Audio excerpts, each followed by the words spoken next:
भारतीय नौसेना के अग्रिम पंक्ति के युद्धपोतों ने हिंद महासागर में अमेरिका के Theodore Roosevelt carrier strike group के साथ एक सैन्य अभ्यास किया। यह युद्धाभ्यास दोनों देशों के बीच समुद्री क्षेत्र में बढ़ती रणनीतिक साझेदारी को दर्शाता है।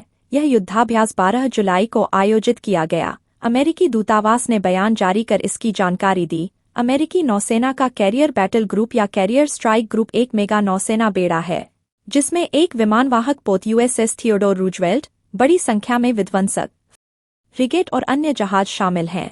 यूएसएस थियोडोर रूजवेल्ट अमेरिकी नौसेना का निम्न श्रेणी का परमाणु ऊर्जा से चलने वाला विमानवाहक पोत है। अमेरिकी दूतावास ने बयान जारी कर कहा कि Theodore Roosevelt carrier strike group ने 12 जुलाई को हिंद महासागर में भारतीय नौसेना की सेनाओं के साथ युद्धाभ्यास किया। यह युद्धाभ्यास ऐसे समय में हुआ है जब इंडो पैसिफिक क्षेत्र में चीन की बढ़ती सैन्य ताकत को लेकर भारत अमेरिका चिंतित है। भारतीय नौसेना की तरफ से गाइडेड मिसाइल विध्वंसक आईएनएस विशाखापत्तनम और आईएनएस आदित्य शामिल हुए। अमेरिकी दूतावास के बयान में कहा गया है कि इस संयुक्त समुद्री गतिविधि ने दो प्रमुख रक्षा भागीदारों के बीच अंतर संचालन को बढ़ावा दिया और एक स्वतंत्र और खुले हिंद प्रशांत को बनाए रखने के लिए उनकी साझा प्रतिबद्धता को रेखांकित किया।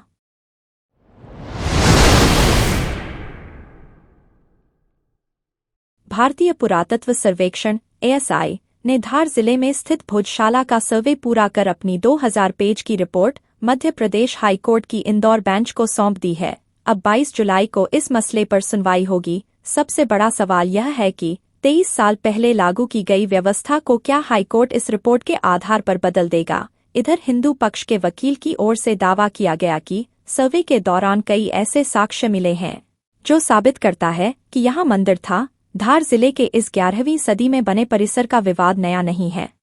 हिंदू समुदाय भोजशाला को वाग्देवी देवी सरस्वती का मंदिर मानता है। मुस्लिम पक्ष कमाल मौला मस्जिद कहता है। हिंदू फ्रंट ऑफ जस्टिस की याचिका पर हाई कोर्ट ने 11 मार्च को एएसआई को आदेश दिया था कि वह 6 हफ्ते में भोजशाला परिसर की साइंटिफिक स्टडी कर अपनी रिपोर्ट सौंपे। हालांकि रिपोर्ट सौंपने के लिए एएसआई ने और वक्त मांगा। 3 बार समय बढ़ाया गया। 4 जुलाई को हाई कोर्ट ने एएसआई को निर्देश दिए थे कि 15 जुलाई तक अपनी पूरी रिपोर्ट सौंप दें।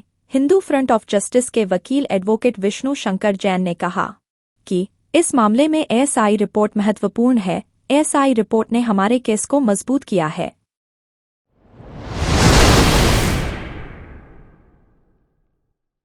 संसद सुरक्षा चूक मामले में दिल्ली पुलिस की स्पेशल सेल ने सोमवार को कोर्ट में सप्लीमेंट्री चार्जशीट दाखिल कर दी है।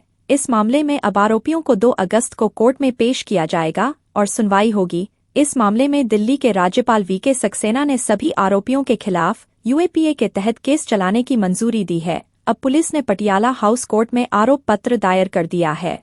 दिल्ली पुलिस की स्पेशल सेल ने 7 जून को इस मामले में गिरफ्तार सभी 6 आरोपियों मनोरंजन डी, ललित झा, अमोल शिंदे, महेश कुमावत, सागर शर्मा और नीलम आजाद के खिलाफ करीब 1000 पन्नों का आरोप पत्र दायर किया था।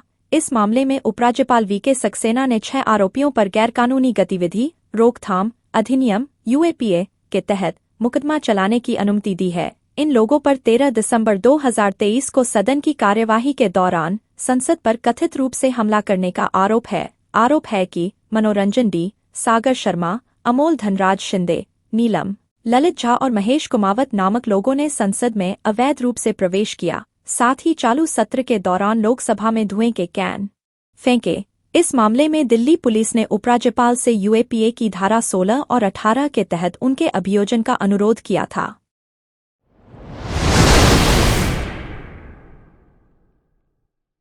दिल्ली की एक अदालत ने सोमवार को कथित आबकारी नीति घोटाले से जुड़े भ्रष्टाचार के एक मामले में आम आदमी पार्टी के नेता और पूर्व उपमुख्यमंत्री मनीष सिसोदिया की न्यायिक हिरासत बढ़ा दी है। सीबीआई और ईडी की विशेष न्यायाधीश कावेरी बावेजा ने सिसोदिया की न्यायिक हिरासत 22 जुलाई तक बढ़ा दी है। न्यायिक हिरासत की अवधि समाप्त होने पर उन्हें वीडियो कॉन्फ्रेंसिंग के जरिए अदालत में पेश किया गया। अदालत ने 30 अप्रैल को कथित दिल्ली आबकारी नीति घोटाले के संबंध में सीबीआई और ईडी द्वारा दर्ज भ्रष्टाचार और धन शोधन के मामलों में सिसोदिया की जमानत याचिका खारिज कर दी थी। अदालत ने सीबीआई और ईडी के साथ साथ सिसोदिया की ओर से पेश हुए वकील की दलीलें सुनने के बाद आदेश सुरक्षित रख लिया था।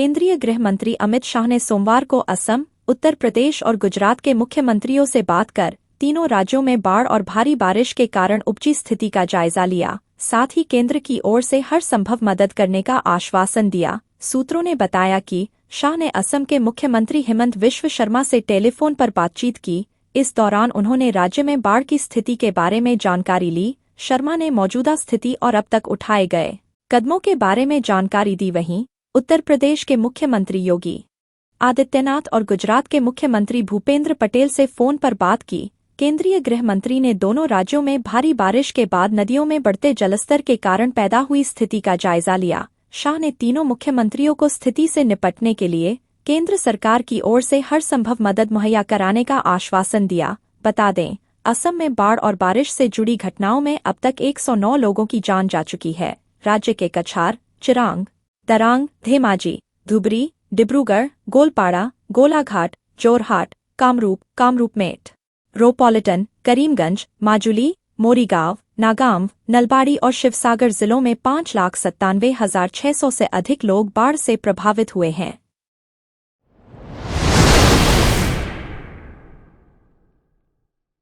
बजट सत्र 22 जुलाई से शुरू होगा और 12 अगस्त तक चलेगा। वहीं 23 जुलाई को केंद्रीय वित्त मंत्री निर्मला सीतारमण की तरफ से केंद्र की भाजपा सरकार के तीसरे कार्यकाल का पहला बजट पेश किया जाएगा। इससे पहले भाजपा की तरफ से अपने दूसरे कार्यकाल के आखिरी में 1 फरवरी को अंतरिम बजट पेश किया था।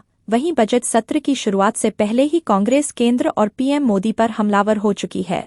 जोरहाट से कांग्रेस सांसद और लोकसभा में उपनेता गौरव गोगोई ने उम्मीद जताई है कि इस बार सदन की कार्रवाई निष्पक्ष तरीके से जारी रहेगा। वहीं उन्होंने कहा कि वह प्रधानमंत्री नरेंद्र मोदी और केंद्र सरकार से बजट को लेकर कोई उम्मीद नहीं रखते हैं। इस दौरान गौरव गोगोई ने आरोप लगाया कि इससे पहले आयोजित हुए सत्र में विपक्ष के नेता राहुल गांधी के सदन में दिए गए बयानों के कुछ हिस्सों को रिकॉर्ड से हटा दिया गया था। गौरव गोगोई ने कहा कि हम चाहते हैं कि सदन निष्पक्ष रहे।